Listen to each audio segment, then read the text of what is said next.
Hey, good morning. Welcome to Southwest Flavor. Happy Thursday to everyone. We have a full lineup this morning with Will Pena and Christopher DeSimone.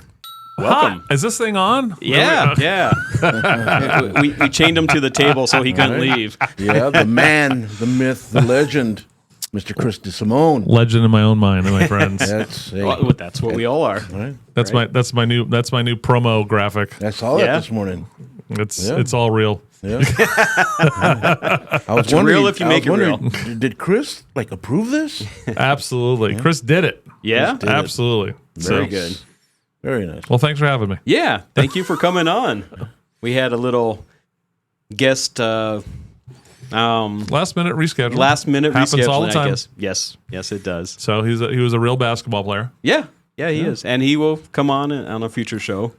Luke Champion? Luke Champion, yeah. He was a walk-on for the last 2 years at U of A. So really good kid. I never heard of him. Yeah. So, Well, there. I mean, he was at the end of the bench, so well, it's still. he doesn't get any of the glory.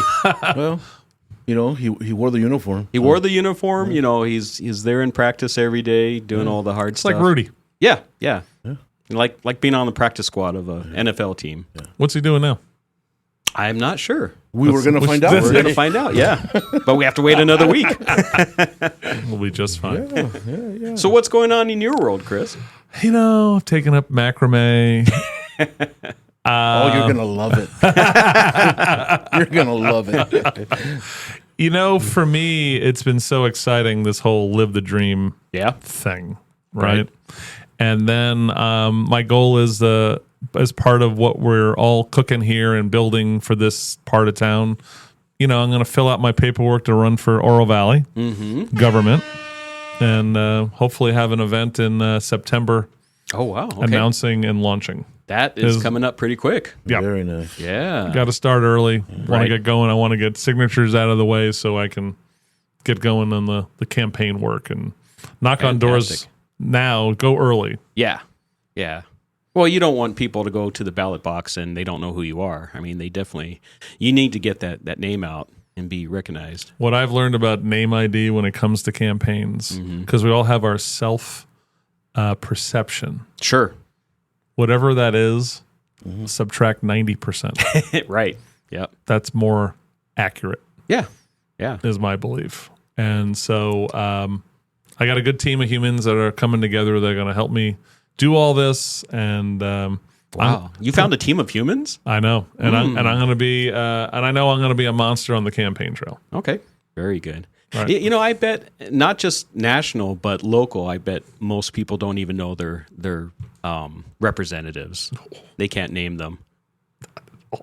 I remember, I think it was David Letterman that used to do the out on the street, and he's like, "Hey, who's the vice president?"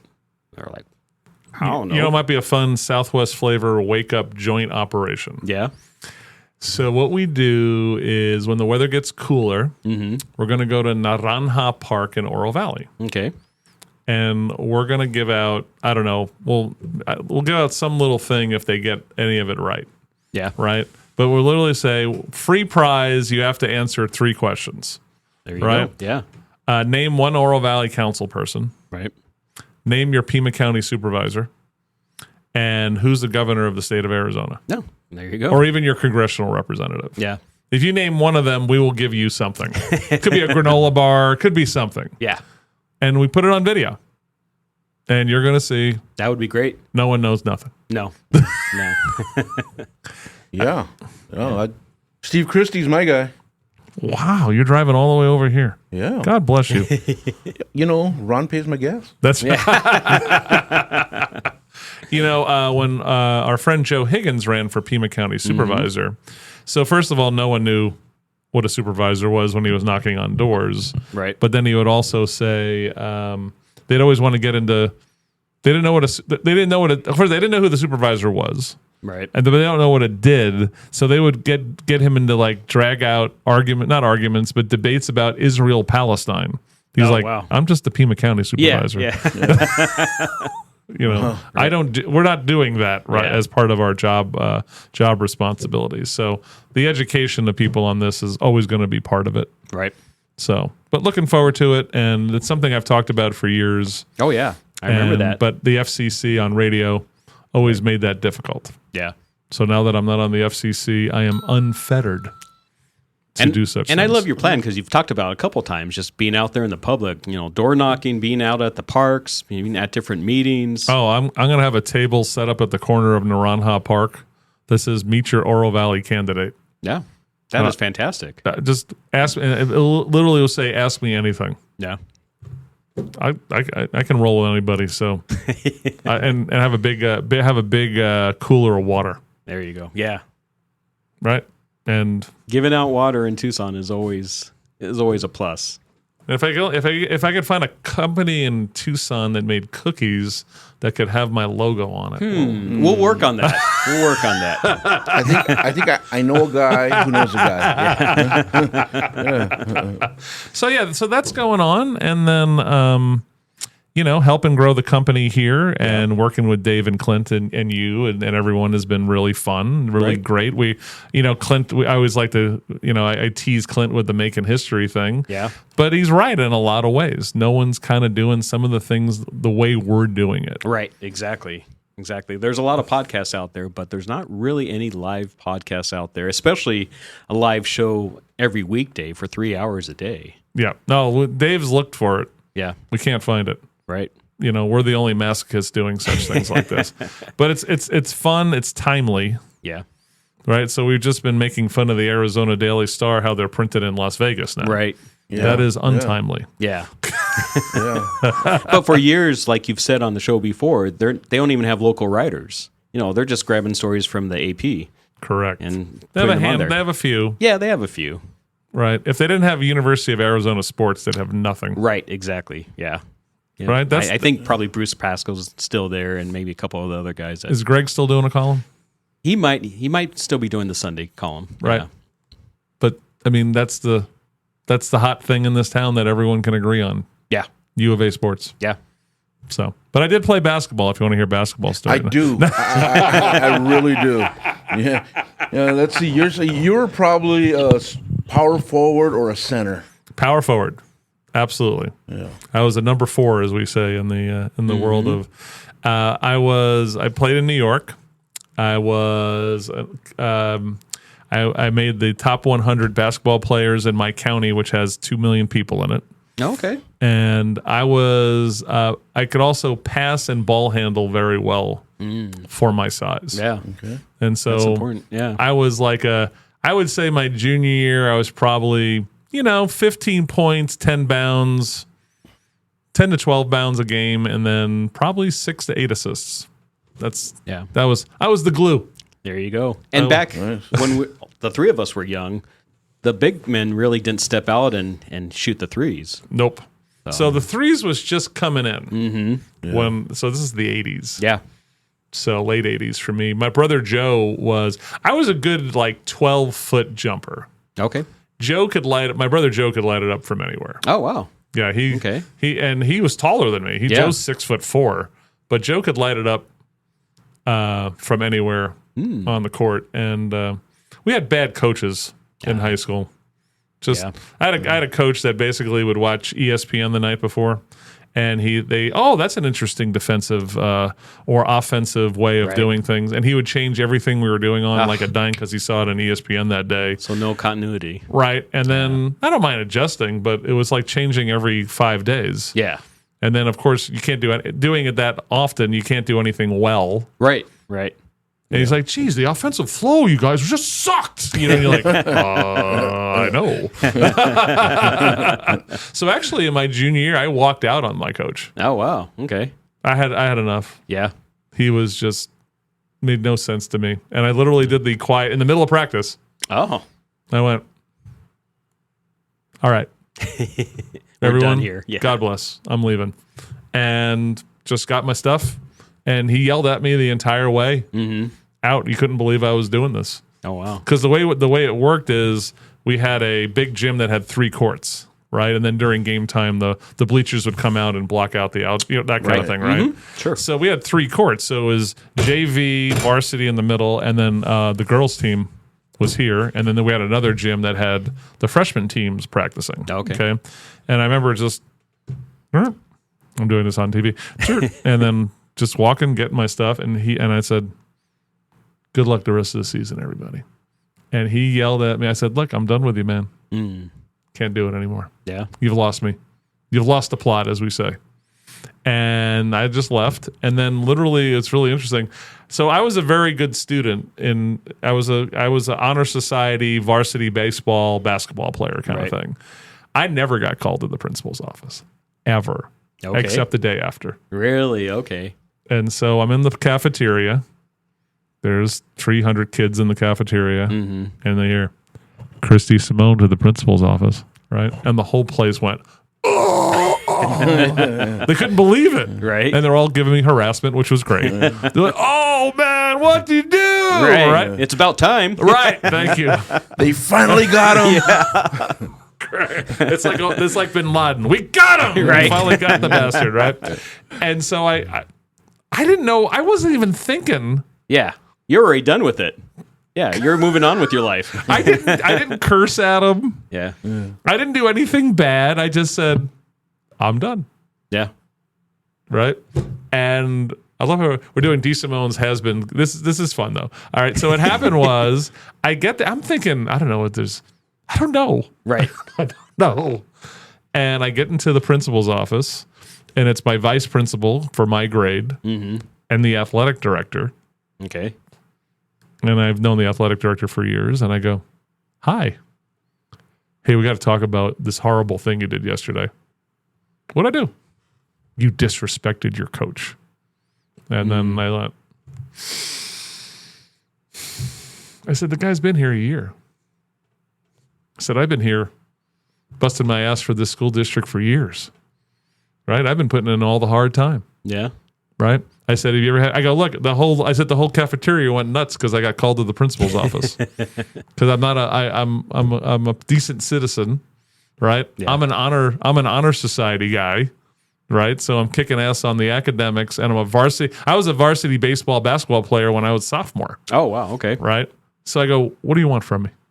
I said, I didn't hire him. No. But what's funny is my buddy Joe I've known since kindergarten. Still friends to this day. He's in my D&D group that we play. We just saw each other 5 weeks ago. Yeah. Okay. And I said to him before I left the cafeteria, in those days a payphone cost a dime.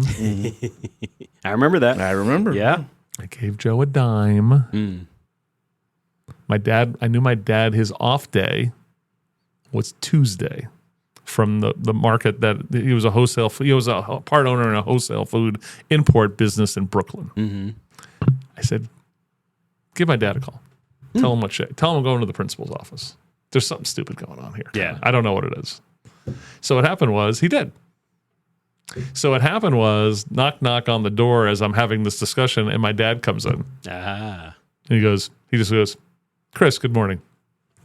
Go back to class. And I left. And then my dad took care of it. Yeah. And I never heard of it again. How tall is your dad? He's about my size. Yeah. Okay. We were similar. I take very much closer to my dad. Yeah. So Joe takes a little closer to my mom's side of the family, a little taller kind of thing. I'm not, when I took my wife to my cousin's wedding in New York, I was the short guy. Oh, really? Oh, yeah. Wow. I'm 6'2.5". Yeah. I'm the short guy.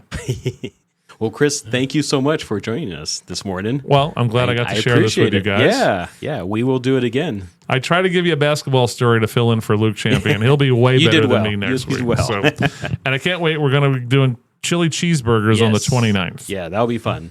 So chili cheeseburgers. Green chili cheeseburgers. Green chili. Yeah. So our friend Dan Bryce, he owns Bryce Chili Farms in St. David.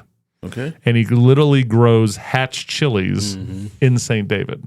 He actually even confabs with them on what kind of seeds they use. And oh, really? He's really into it. Okay. So every September, you don't have to go to Hatch. You just go. He's got the big trees, and he's roasting chilies. So our friend Dr. Neil, who's friends with Dan, he said, "Hey, I'll talk to Dan. We'll do a Food Friday, but we'll do it the Friday of Labor Day. Right. And what's going to happen is he's going to be roasting chilies in the parking lot, and then me, Ron, and CJ Ham are going to be cooking cheeseburgers." And we're just going to have a green chili cheeseburger Labor Day Friday breakfast. It's a winner. I'm so here. I am You better so be here. here. Yeah. And we're not paying your gas for that one, so you're going to just show the hell up. Ron, we're gonna need to talk about Right. we need to renegotiate this contract for that one. Thanks for having me. I got to get to an appointment. Thank All right, you. man. You Appreciate guys it. have a great Southwest flavor, We as will. the kids say. We will. Let's go to a sponsor break. We will be right back in a couple minutes with Southwest Flavor. Beautiful. I've had water and mold damage in my house twice. Both times I freaked out, but I called Steamy Concepts right away. If anyone tries to tell you to use someone else, just say no way and call Steamy today. About a year ago, we had a flood in our kitchen, and we didn't think to call anyone else but Steamy Concepts. They were very professional, and we really enjoyed working with Steamy Concepts. Steamy Concepts accepts all homeowners insurance. Call Steamy today or go to steamyconcepts.com. Therapeutic Ranch for Animals and Kids is an inclusive community empowered and united by the strength of the human-animal bond. It taught me responsibility. It taught me kindness and social interaction. We have programs for every member of our community. I love track because I have 2 daughters. We come out here and get all of our energy out. Track is my home away from home. You can make a donation or even become a monthly donor. Thank you for supporting Track, Tucson's Ranch. We hope to see you here soon.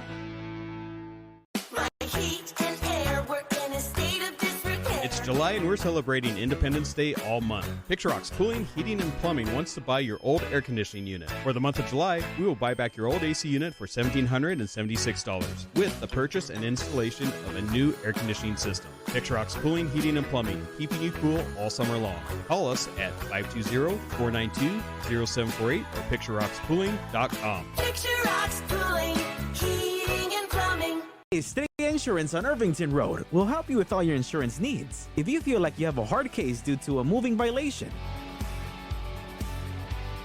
a DUI, a suspended license or a car accident, contact us and come to Estrella Insurance on Irvington Road and get a quote today. Open late hours y hablamos español. Estrella Insurance, an agency you can trust. Looking for a delicious meal or a place to cater your next event? Visit Tucson Tamale Market, located at 7286 North Oracle Road. They're a family-friendly restaurant and market offering authentic tamales and local products.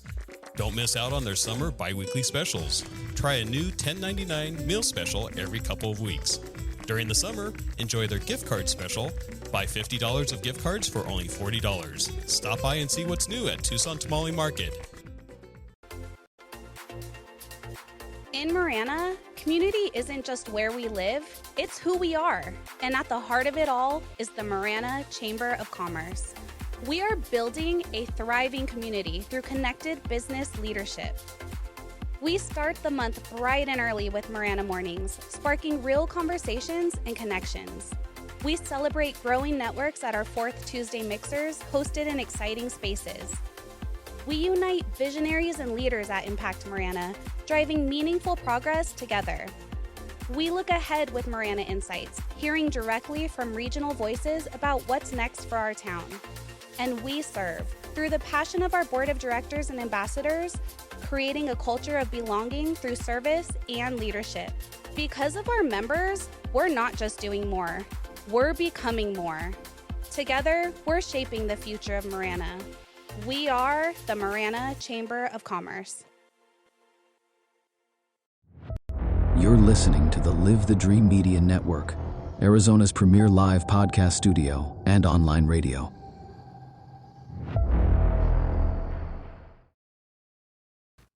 All right, welcome back. How you doing there, Will? I'm doing just fine. Fighting a little bit with your headset there? The headset did not want to cooperate. Yeah, I think it's just that kind of a morning. It's been. I hear it's been that kind of a week. Yeah. We've had some guest miscommunications and stuff like that. So we were talking about before the show that we just had to kind of roll with the punches. Yeah, I think that is actually the theme of this segment, right? Yeah, roll with the punches. Roll with the punches. And you and I, David's rolling away. You and I know better than anyone, being business owners, that you have to roll with the punches. I mean, you go into work and a lot of times you don't know what to expect. Well, you could have the whole day, the whole week planned out. Oh, of course. You do. You have to have it planned out, right? But very rarely does it go as planned. No. It's always one of those things where you have to adjust and adjust and adjust, because once you adjust one thing, it throws everything else off as well. Yeah. You're right. So yeah, it's business owners. Especially if you have to run across town or whatever, and then all of a sudden that takes 2 hours out of the middle of your day that you were supposed to be doing something else, and then you have to adjust and figure out, either push things back, stay at work later, whatever it is. Yeah.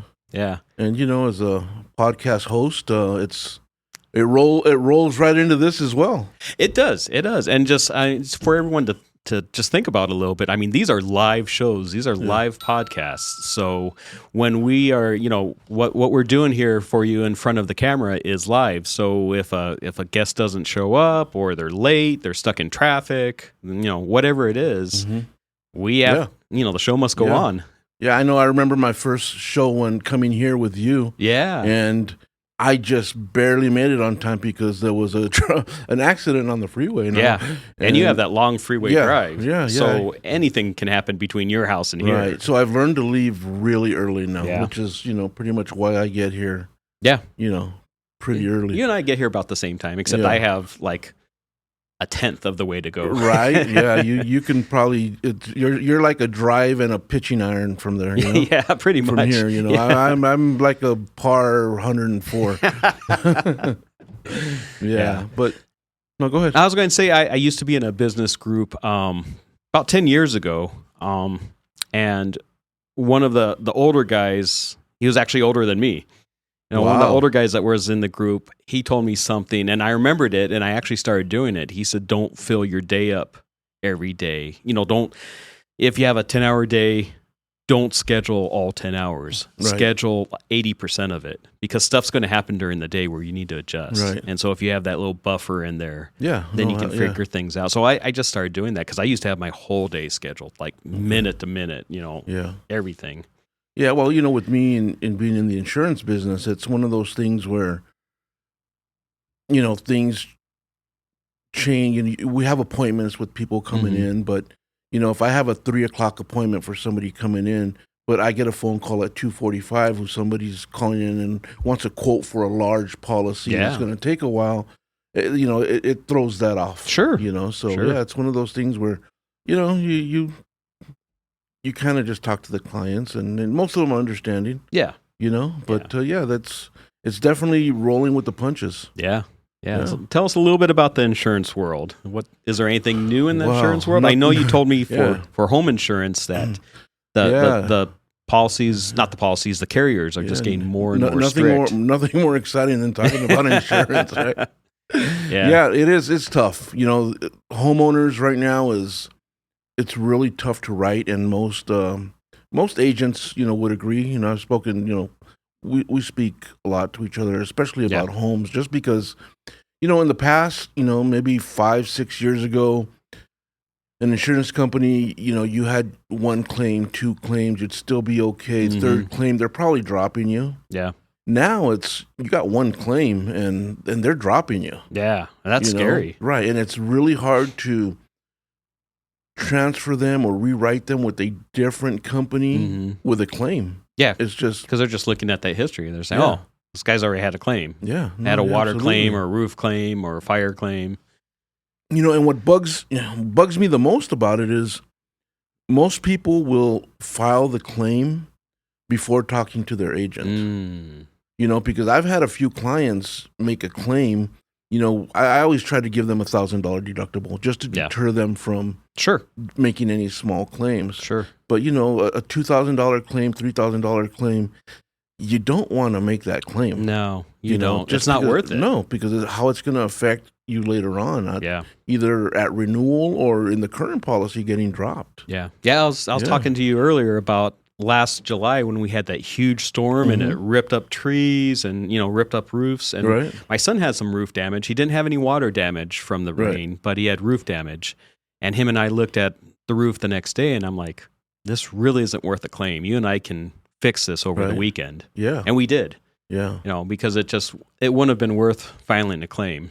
Yeah, no, yeah, absolutely. And, you know, it's just hard to, and people don't understand that. Well, that's what insurance is for. Yeah. Well, I realize that, but insurance is more for catastrophe. Right. Yeah. Right, If your whole roof gets pulled off or whatever. Yeah, no, yeah, absolutely. Yeah. They're there to make you whole again. Exactly. But, you know, or a tree falls on your house. Right. Or You something. know, but if you can afford to make yourself whole, you're better off, you know, doing it yourself or paying for it yourself than making a claim right now. So, So yeah, it's tough, you know, there's a lot more underwriting that's going on at our level. Because, you know, in the past, we've been able to write the policy and not worry about it. We'll let the insurance company do the underwriting and go and look at the house. But now they're scrutinizing a lot more. So now on our end, it's taking more time to write that. Oh, wow. Because now I'm either having to... You have to go out and take some pictures and stuff? If it gets to that, if first thing we do is like we'll go and do the Google search. Okay. Google Photos, Google, you know, satellite type stuff and look to see what's on there. And I can right away spot things like, you know, whether they have too much clutter in the yard. Whether, you know, overgrown vegetation, absolutely, stuff like that. If there's any type of trees or anything that's hanging over the roof, touching the roof, you know, right away I'll tell them that needs to be cut, you know, and I'm going to need to take photos of that. And even at that point, you know, we'll submit it to underwriting and they'll still come back with, oh, we need a roof exclusion because it looks like, you know, the roof is bad. So then I'll have to go out there and take pictures of it myself. And, you know, because again, most of the companies are relying on those Google images that they're looking at. How new are the images? That's the point right there. Yeah. I mean, I had one client who lives in Casa Grande, and a tract home, probably about 15-year-old home. Yeah, and they had just had their roof replaced. Okay. You know, like 3 years prior. Right. But they had the photos were like 5 years old on there, and it looked like there was missing some tile shingles on there, though. Right. And so they were right away wanting to cancel the policy. Yeah. You know, so I had to drive to Casa Grande, get up on a ladder and start snapping pictures and send that into them. And finally they were like, okay, you know, we're good. Yeah. I've looked at my house before on Google Maps and stuff, and I'm like, hey, I don't own that truck anymore. Yeah. Yeah. So, you know, sometimes they're 2, 3, 5 years old, you know, the satellite images. Oh, yeah, absolutely. Yeah. Yeah, maybe we should go on Chinese website. They probably have all the images of our those weather balloons or whatever. Yeah. David, you there? I am, gents. How are you? Wow, we're doing awesome. We're doing well. Awesome. We're doing well. So we're talking about exciting stuff right now with with homeowners insurance. Yeah, that's crazy, huh? Yeah. Yeah, I can't imagine, especially with all the different, you know, events going on, fires. Yeah. Weather stuff. Fires, floods, hurricanes, tornadoes. Well, I mean, none of that stuff happens here, but we pay for it. Right, and that's the funny thing, because a lot of my clients, and they're like, oh, all those fires and flooding and stuff that's going on in California, you know, sucks for them. I'm like, sucks for all of us, because we're going to pay for that. Exactly. You know? Yeah, everybody pays for that, huh? Yeah, exactly. Crazy. No. Yeah. And we were also talking about rolling with the punches, and I'm sure, you know, I mean, you know, because you're a former police officer, but also just building this, you know, company, Live the Dream.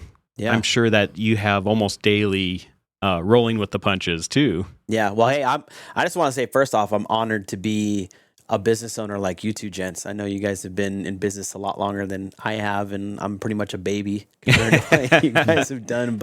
And it's cool. And other things too is I get to learn from you guys. Like I know, Ron, I expressed to you, I saw how you were like listing priority things that need to happen every day, and you work through that list. And if something doesn't get done, then you're not able to get to it. You move it to the next day, and you have it ready for that next. Right. And, I've incorporated that a lot in my day-to-day, and it's made a huge impact, and it's actually allowed more time for me to focus on new ideas and new ways of doing system stuff and processes. Cool. So it's opened up, you know, things, especially with AI too, that's helped. Yeah. I've always been a list guy. Yes. Yeah. You know, I like it because I get really good satisfaction from getting things done. Yeah, I think that comes from back in our Walgreens days. It right? probably does. But if I have a list of 10 things, I'm like, I have to get these 10 things done. These are the priority things. There might be 20 things on the list, but these 10 have to get done today, and it's achievable. Right. And when I start crossing them off, you know, I feel good. Yeah. You know, when I was an assistant, you know, before I was the store manager and able to make the list myself, when you're assistant, you go in and first thing you do is you go and you look for the list. You right? look Where's at the list, yeah. And my challenge was always, all right, let's knock everything off on this list so that we can do what we want. You know, I can work on what I want to work on. Yeah. So yeah, that's the thing. And it's really, it does feel good. Just, you know, you got 10, 15 items on that list and just, you know, you mark them off and all right, you're done. And, you know, now you can work on whatever you want. So, Right. yeah. And the same thing now, you know, again, I make a daily list as well of things that I need to do, things that I need my office manager to do. And, you know, once those are checked off, then it's you a little can go bit, to your secondary right, list. Yeah, absolutely. Yeah, it was a huge help because I always felt like mentally strong, where I could remember a lot of things that I needed to do. And Right. then, you know, I would add them to the calendar and different things, and I was like, I'm pretty confident in it. And then we just hit like this next level of business that started coming in, and that like quickly fell apart. Yeah, like, you're not going to remember. No. Yeah. Well, you know, your mind gets a little bit more clouded when you get older. So you do. I mean, there's. As I always tell my wife, you know, something's got to leave for something new to come in. Right. Right. It's like a hard drive. Right. Yes. Right. Yeah. So it's. Yeah, it is tougher. You know, the older we get, it is to try to remember everything. Oh yeah. You know? Oh yeah. So how about you, Tony? How do you handle it?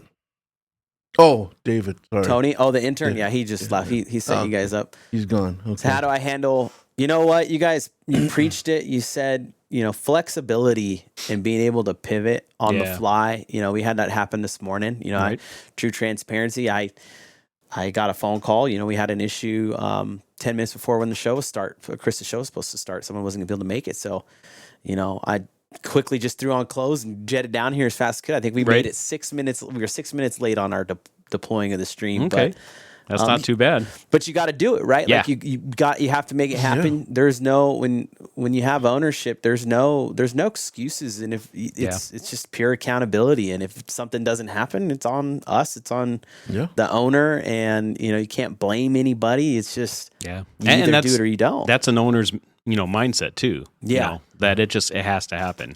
Yeah, we got to get it done. Yeah, you're right, and you know it, and just the level of accountability of an owner, you know, like every now and then something doesn't work out the way it does. You know, we've had, you know, just this week we had a conversation with one of our clients, you know, and something didn't pan out the way we wanted it to with some of their input. And we explained why, and we fixed it on the phone together. You know what I mean? But you got to do that. Like, hey, you know, you have to take the time to own that. So, and that's another great thing about it too, is you get to increase the value of those relationships. Oh yeah, with it as opposed to just coming in, clocking in, jetting out. You know, getting whatever is done. So but this world is not for the weak.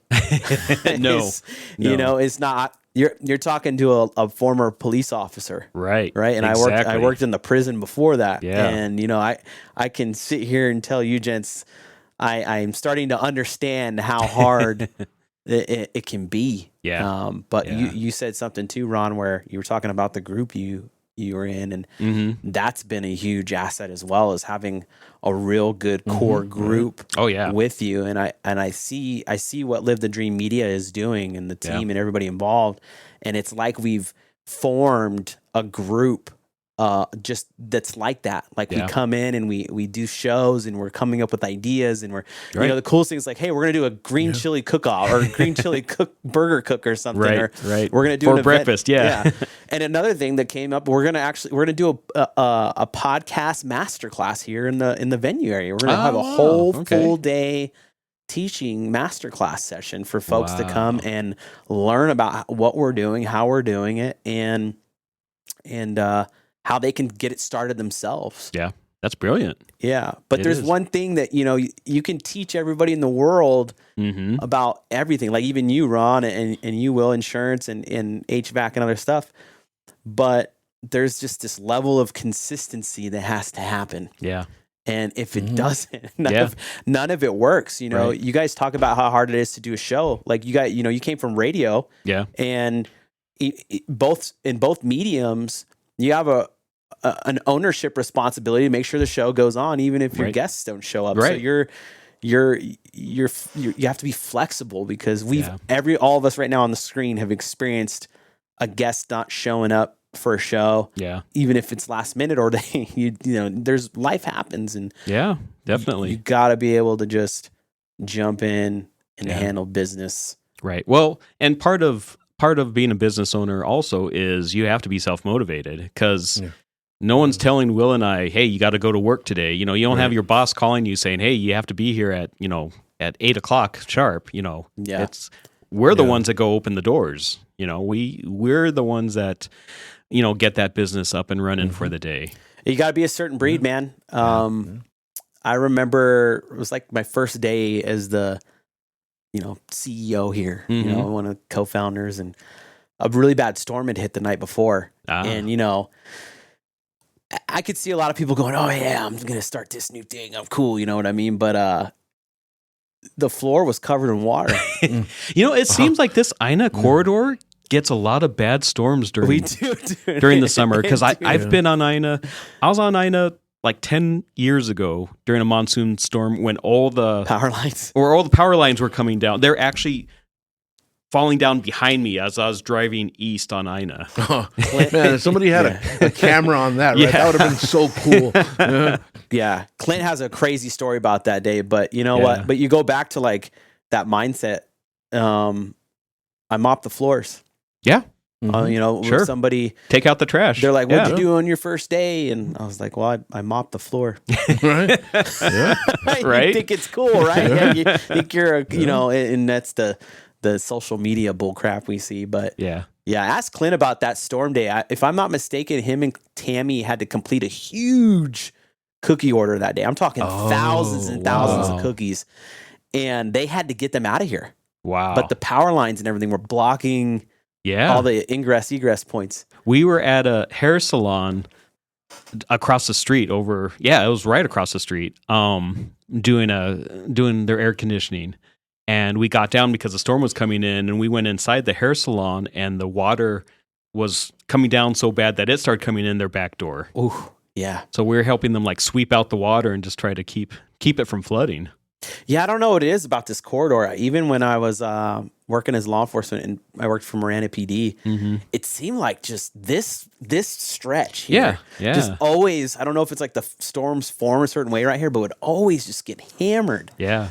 Like from Shannon to the freeway. This corridor right here. It's kind of weird. It really is. Yeah. So, well, let's take a sponsor break. Let's do it. And we will come back in a couple minutes with Southwest Flavor. I've had water and mold damage in my house twice. Both times I freaked out, but I called Steamy Concepts right away. If anyone tries to tell you to use someone else, just say no way and call Steamy today. About a year ago, we had a flood in our kitchen, and we didn't think to call anyone else but Steamy Concepts. They were very professional, and we really enjoyed working with Steamy Concepts. Steamy Concepts accepts all homeowners insurance. Call Steamy today or go to steamyconcepts.com. Therapeutic Ranch for Animals and Kids is an inclusive community empowered and united by the strength of the human-animal bond. It taught me responsibility. It taught me kindness and social interaction. We have programs for every member of our community. I love track because I have 2 daughters. We come out here and get all of our energy out. Track is my home away from home. You can make a donation or even become a monthly donor. Thank you for supporting Track, Tucson's Ranch. We hope to see you here soon.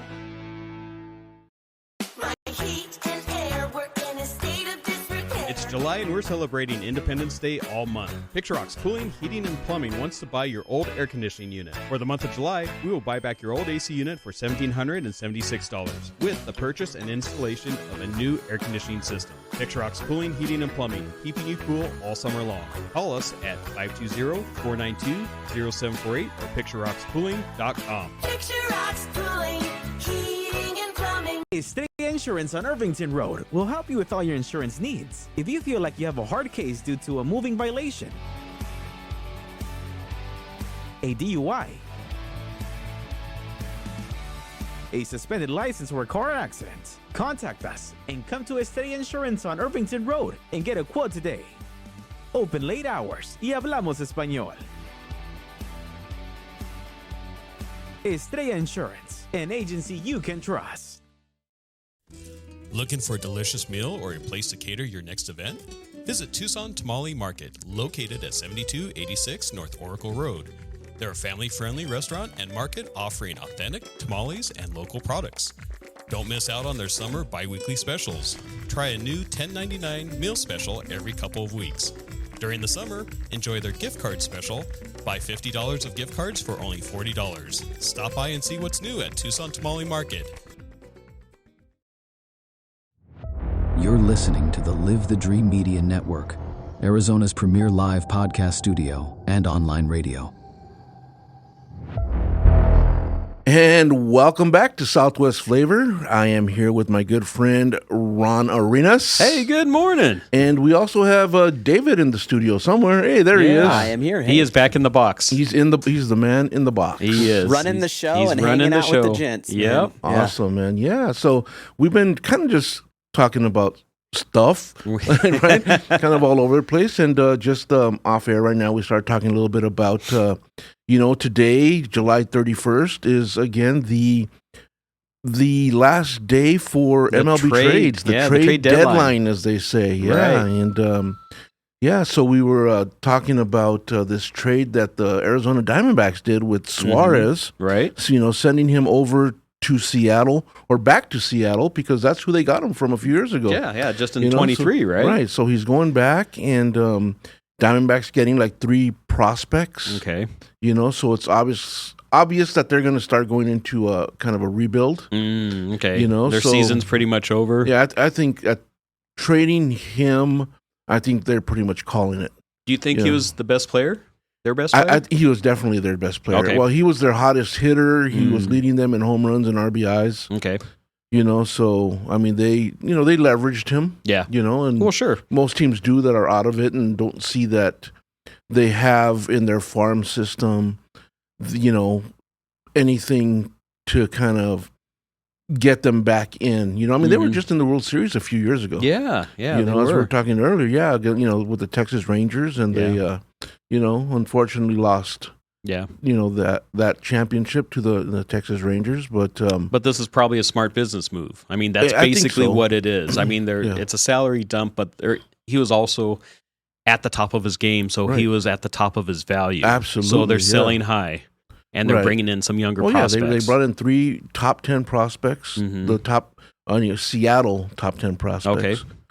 So hopefully that's something that they could build on and start putting a good team together there. At the beginning of the season, they started off good. Yeah, I think they started off pretty well. Yeah, and but I'm a Dodger fan. Yeah, and so I was a little concerned at the beginning of the year. That these Diamondbacks here, they've got something, and right. But as usual with the Diamondbacks, and David, you could chime in here on this. As usual with the Diamondbacks, they just seem to peter out. Yeah, it's like that end of the season slump, or that last quarter, I guess you would say. It's just gassed. I had the opportunity to go to several games this year though with Clint. And there's some talent on that team, and it's a bummer to see what's happen. But we were talking off air. This just the nature of the beast. It's the business. Yeah, and it is business. It definitely. At the end of the day, it's a sport, but there's a lot of money. There's a lot of money floating around there. Yeah, and another aspect that I was thinking about last night with seeing all these. There's been a bunch of trades, but nothing big. Nothing big by anybody so far. There's been no really huge blockbusters. And so, is there any rumors or anything that someone's going to get traded? No, not really. Not really. There's just okay. There's just not. I mean, everybody. All the teams that are buyers right now, all the fans they're expecting something. Me as a Dodger fan, we've always been pretty big at the trade deadline. Right. But I mean, as a Dodger fan, I don't know. I mean, they're not playing great right now, but they already have a lot of talent on the team. Oh, okay. And and going after a lot of, like trading somebody to get minor leaguers, prospects. Well, most of them are blocked right now with what they have on the field, with the long-term contracts. Sure. So they won't get the playing time. Right. So, Yeah. they need some pitching, Mm-hmm. But, one thing I was thinking about last night is, as fans, we're thinking, oh, we need to get rid of this guy. We need to trade him. We need to get this and this. But how does that affect the player? If you think about it. The player getting traded away? Yeah. I mean, I was seeing this morning, and I can't, and I was kind of busy this morning doing other things, so I just had like ESPN on the TV on the side, and I was catching, there's a player that got traded mid-game, and it was a reliever. Really? Yeah, so you see him walking out of the bullpen from one team, and then walking across the field to go into their locker room and put on the other uniform and then go into the other pen. Yeah, so I haven't heard of that before. Yeah. Well, I've heard of in-game trades. But usually it's not, a relief pitcher going from, from bullpen to bullpen, with a change of uniform. I've seen it in the back where a player they're playing against that particular team. That player either gets pulled out of the game, they get and then just shut down, right? And shut down. They go to the locker room if they're playing that same team. Yeah, they go to the locker room. They get changed, and they go into the other team. Their new team. Oh. And then, they end up in that other dugout and they're seeing their former team right across, Yeah, that'd be pretty strange. Yeah, it is strange. But, I mean, if you think about what the trades mean to the players, especially, their families. Yeah. Again, that's another move for them. I was thinking back to last year, Miguel Vargas for the Dodgers. Okay, Dodgers won the World Series last year, and it was kind of predicted to. They were winning, most of the season. Miguel Vargas, mid-season, gets traded to the last place. Ooh.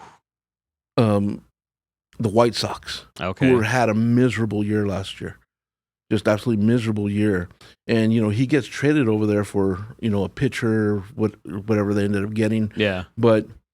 Afterwards, you see pictures of him, highlights in playing with the White Sox, and there's a shot that I remember of him sitting by himself at the corner of a dugout, and he just looks so sad. Right.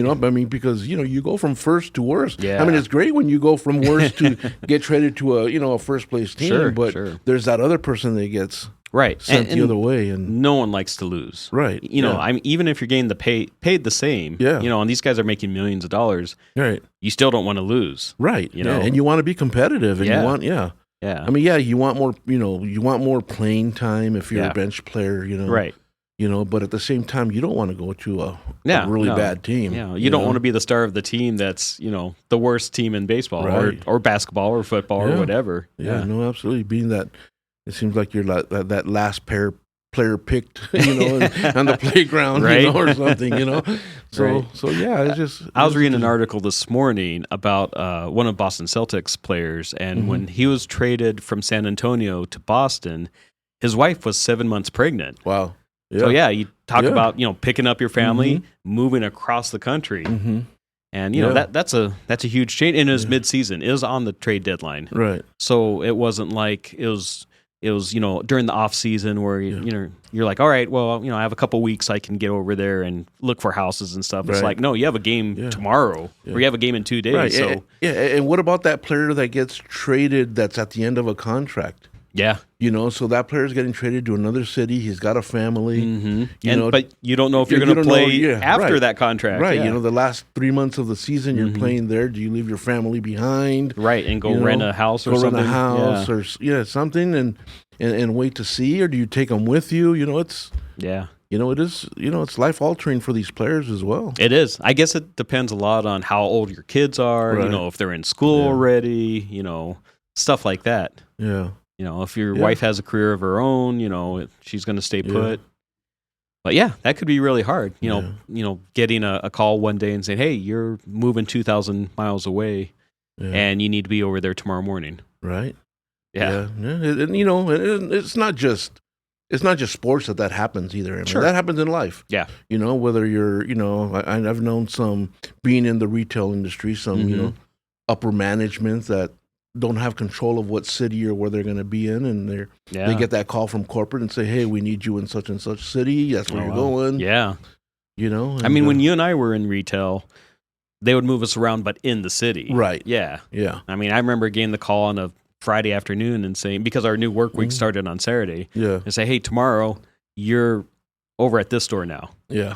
So, yeah. you know. And just think, that was a huge change for us. Yeah. Right? I mean, you think like, oh, man, I got to go. No. Yeah. I don't know what to expect there. I don't know the people there. Yeah. I don't. Which route am I going to take? How long Yeah. is it going to take me to go across town? You know, in a grand scheme of things, that's so small considering what, you know, these pros are going through. Those small adjustments that we had to make. But if someone told us, you know, hey, you're working in Tucson today, but tomorrow you have to work in Seattle or New York or something. Right. Yeah. Right. And then being told, but I don't know how long we're going to have you there. Yeah.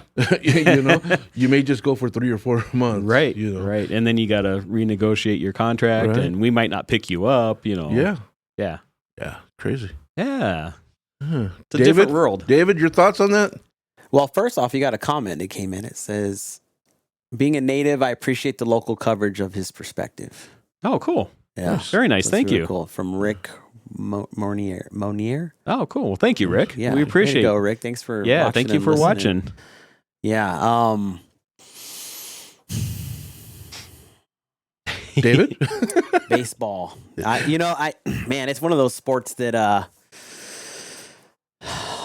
what's happening in Arizona right now with everything going on?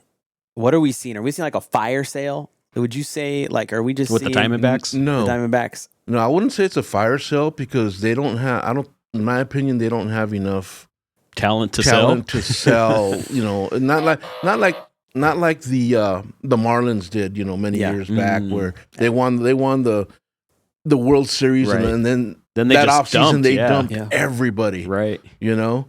No, I mean they got rid of a key player. You know, their best player, but it's not the first time. I mean, think about it. Goldie left them. You know, I don't think he was traded. May have been a free agent when he left them. But some of their best players have, you know, they've either let go or they've traded away. Yeah. You know, so I don't know. I mean, you know, they're getting prospects this time for Suarez. So let's see what they do with them. Hopefully they got some value. Rick says, "Great scramble today. All hands on deck." That's it. Right. That's how we operate. I want to ask you, gents. So, football season starting. soon, Yeah. college football. We're just Favorite time of the year. You know, tonight is the Hall of Fame game, I believe, That's right. for the NFL. That's the right. First preseason. I'm so pumped. I'm a big football guy, so if you didn't know, but the Chargers are playing, I believe, right? yeah, Chargers and I don't know the other team. Yeah. I should know. But The L.A. Chargers. I know. I was going to say San Diego. College football. You know, recently the U of A moved to the Big 12. Yeah. And you know, I gotta say, this year seems a little weird. I feel like it's been really quiet on the off season with these guys, and I am concerned. Yeah, I am genuinely concerned with this program, man. I really don't know what is going on, what they're doing. You know, and you see a player of, you know, like Noah, and to see a fallback that bad last year. Yeah. You know, and I want to be optimistic of it.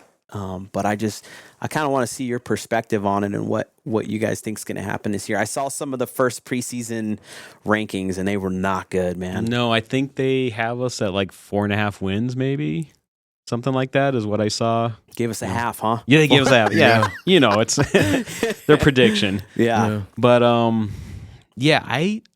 I don't think he brought in a lot of talent. It almost seems like next year's recruiting class has a lot more talent than what he brought in this year. He did bring in a lot of transfers that were juniors and seniors, so he has some older guys, but they're from smaller programs. So, but that could work. That could win him some games just from their being older and more mature and more experience. Be more experienced, yeah. So as long as they can all work together and get coached up. And they have new coordinators. All 3 coordinators are new. All 3, really? Yeah, yeah. Wow. Okay. So, yeah, they could. I feel sorry for the quarterback because this is his 3rd year and it's his 3rd coordinator. Yeah, that's tough. That's tough. real rough. So every year it's like, okay, we're going to do this scheme now. You need to learn these plays. Yeah.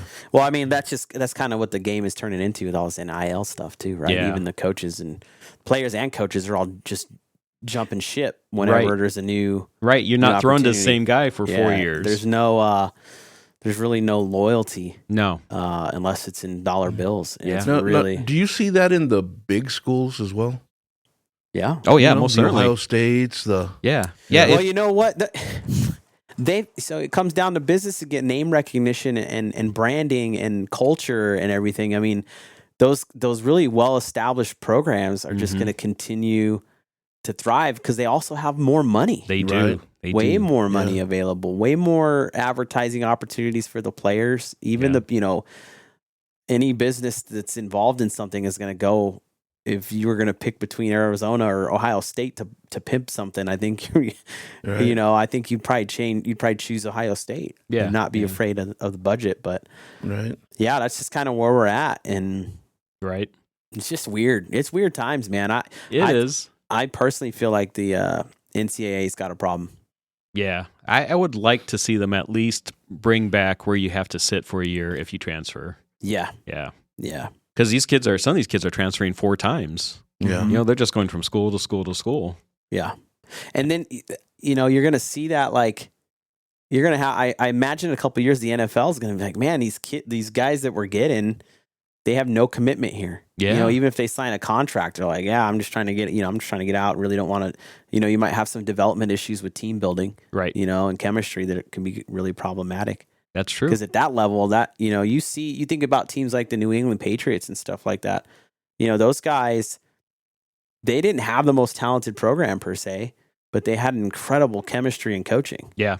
And that came from, years of working together, and, they brought on some really talented players here and there, but for the most part, the core was like, a lot of people were like, who's this guy? Yeah. I mean, if you work think at construction last week. Yeah, exactly. If you think back to those, those Patriots days, I mean, other than like the top 5 players, can you name any of the other, the offensive linemen? Not really. No. It's that core group that, that did that along with Belichick, Right. Yeah. But yeah, you do have a key point there, David, because I remember like way back in the Lute Olson days when his guys would go to the NBA, the NBA coaches knew, they're like, oh, this kid's going to be a well-disciplined kid because of the program that Lute Olson ran.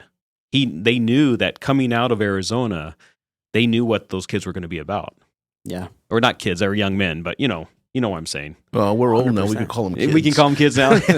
Those kids. Yeah. They stay off my lawn. But it was, as a program, most of them stayed for 3 or 4 years. They ran their system. Right. Yeah. And they were well disciplined. They did what they needed to do. And so that when it transitioned into the professionals, right. Yeah. Then they had all those keys where a lot of other didn't. True. Right. Yeah. True. Hey, I just want to say something for your show today. Your Southwest flavor, you guys do an awesome job of highlighting local business owners and leaders and people in the community. And this time of year is hard. Yeah. For a lot of folks in the business world, especially in the restaurant. Especially the restaurants, yeah. I want to say before I leave the camera screen here, take some time this weekend to go buy something local. Yeah. Like go get a local meal. Go eat. Right. Go eat from the flavor here. Go support. Go help them pay that electric bill. Yeah. And pay the rent. Go somewhere and support. I know the Marana Chamber and Discover Marana's doing a program. Go join in on that. So is Oro Valley. In Oro Valley, yeah. Yep. Go do it. Yeah. Go find a new place that you haven't been to. Maybe Right. you've passed by it a couple times and said, I wonder what that's about. Go have lunch there. And shoot some photos and post a pic for them. Yeah. Come on. It ain't that hard. Ron and I enjoy going to all these restaurants that we've never been to before. Yeah, right. We do. Yeah, Yeah. but we do it on purpose too. Right. Yeah. No, absolutely. We'll pick something and we'll just go try it. Yeah. Yeah. All right. So- Well, thanks for letting me join you guys. All right. I hope Thank you have a good day. Thanks, All right. David. Thanks. You too. All right, that is another episode of Southwest Flavor. Join us every Tuesday and Thursday at 9 a.m. We will see you next week.